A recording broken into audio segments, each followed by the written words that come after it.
Labas rytas. Toliau tęsim savo kelionę. Planai pasikeitė dėja. Norėjom važiuoti žymiai ilgesnių maršrutų, bet ir kaina pradėjo žaibiškais žingsniais augti į viršų, tai teko koreguoti savo kelionę. Taigi šiandien važiuojam iš New Yorko Penn Station į Vašingtoną. Kelionė truks apie 3 valandas ir kviečiam keliauti kartu. Labai graži stotis restauruota. Berods čia buvo paštas, jei neklystu. Po žeme sujungta su kita Penn Station dalimi, kur yra Madison Square Garden.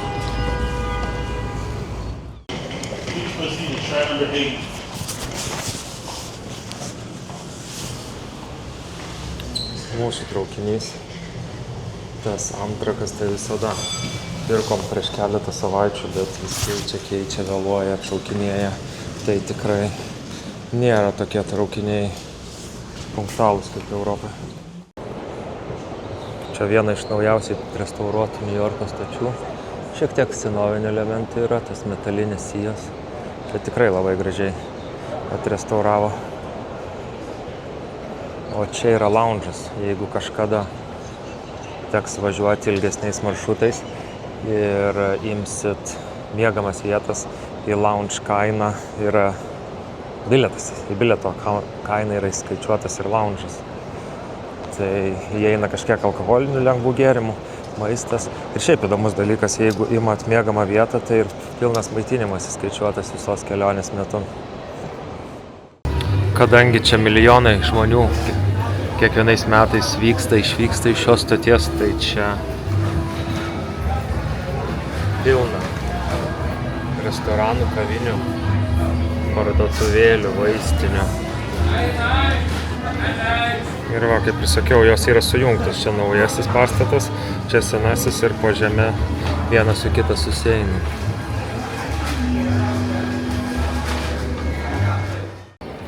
Labai daug žmonių, net nustebom. Galvojom, kodėl tie žmonės eilė stovi. Kas čia bus? Ir visi dabar gyvatėlė tiesiog išsirikiavę ir eina. Bus įdomu, ar gausim vietą kartu, nes kai ėmė sėdimas vietas, irgi vietas nėra nurodytos, tai kur yra vieta laisva, ten ir sėdi tada. It's terrible, it is. It's only one escalator. Yeah. Always good to see you. You too. Take care of yourself. You too. Tikrai tokie kitokie traukiniai negu Europos, aš kaip suprantu, šitie yra šiek tiek greitai eigiai jau. Ta forma tokia jo.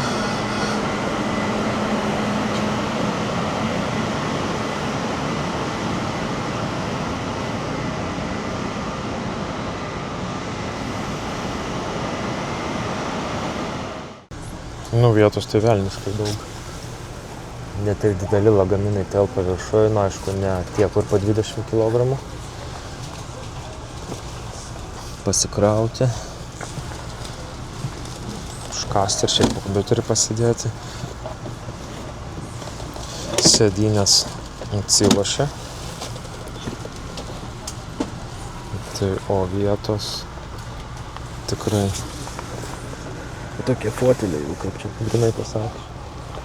Tikrai komforto yra. Aišku, jeigu čia važiuoja 20 valandų reikėtų, tai jau nieko įdomaus, bet jeigu važiuoja tik 3 valandas, tai tikrai labai gerai tada išeina.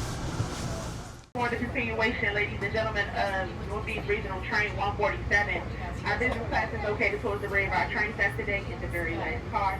Quiet car is right in front of business class. In the quiet car there is a library-like atmosphere. There's absolutely no talking or cell phones. Our cafe car today is located towards the center of our train set. Our cafe car will make an announcement once they are open and ready to serve. In each coach car, ladies and gentlemen, you do have 2 restrooms as well as trash.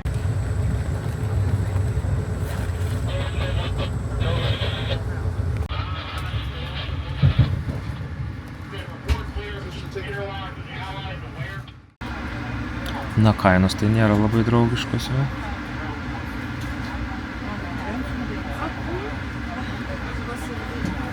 Tai geriau, kaip matau, aplink žmonės įsideda savo iš namų arba bent jau nusiperka kažką lengvo užkasti.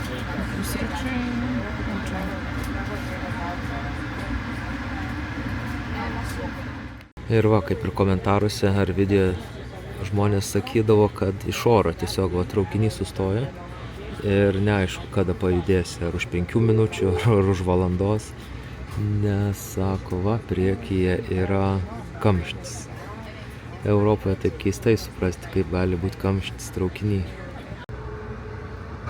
Ladies and gentlemen, in just a few short moments, we will be pulling into our next station stop, Philadelphia 30th Street Station. This Philadelphia is your station stop. Please take this time to gather all your personal items and departure. Once again, Philadelphia's 30th Street Station is coming up next. All doors over platform side of Philadelphia. Please watch your step. Have a great day. Once again, Philadelphia's 30th Street Station.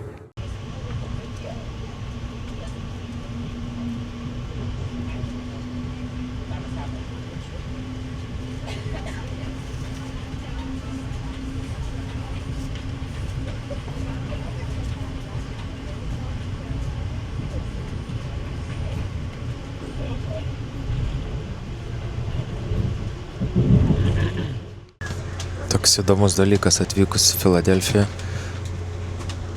Tai važiuojant New Yorko valstiją, Pensilvanijos valstiją, visur tiesiog milžiniškos aglomeracijos, gamyklos, sandėliai, gyvenamieji namai.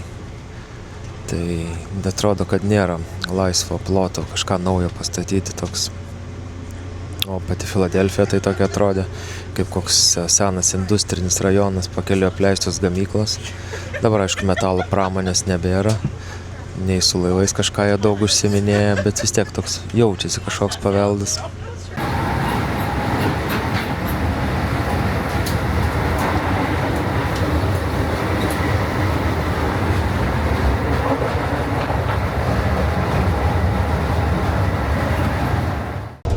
Nu, tualetas tai tikrai ganėtinai didelis. Nepalyginsi su kokio oro uosto lėktuvo vietos, tai begalės.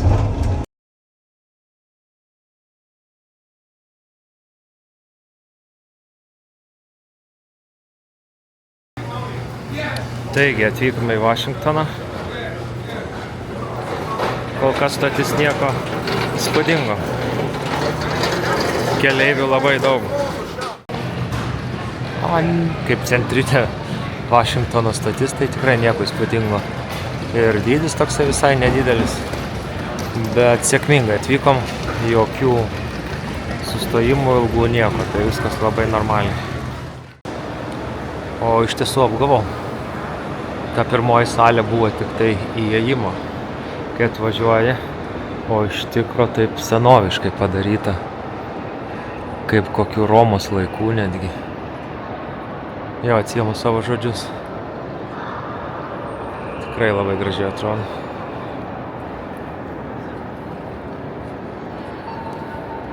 Toks aidas, kaip net kokie bažnyčiai galbūt.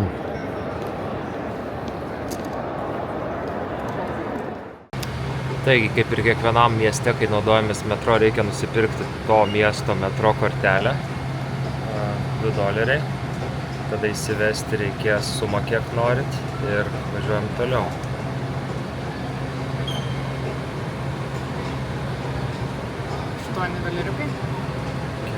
$8, o vienas pravažiavimas kainuoja, Jėzau, čia skirtingos kainos visiškai.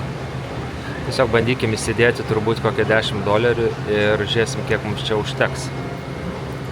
Nu, įsidėjom 10 ir bandom.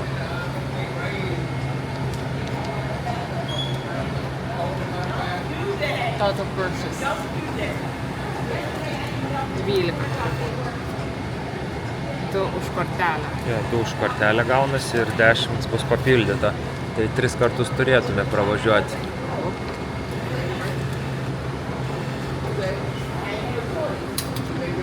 Gaunam kortelę. Nes vėl neleidžia su tą pačią kortelę bankinę tapinti 2 kartus, tai tiesiog aš važiuosiu su kortelė, o operatorė važiuos su Revolut. Nes turim blogas patirtis. Pirmą kartą, kai buvom New York'e, tai aišku, tas viešbutis dabar bankrutavęs yra jau. Tai pavogė mano visus duomenis bankinės kortelės ir buvo atlikti 4 mokėjimai.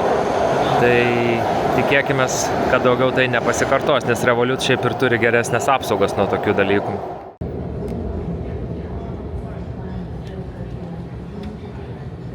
O šiaip pabandykim, ar 2 kartus galimas tą pačią kortelę, nes New York'e tai galima. Neleidžia šį čia 2 kartus. Gerai, dabar man reikės Revoluto. Nu va, ir įeinam. Kitokios stiliaus negu New Yorko metro. Tokios kaip kažkokie vamzdžių formos, šiek tiek gal panašiai į Čikagos.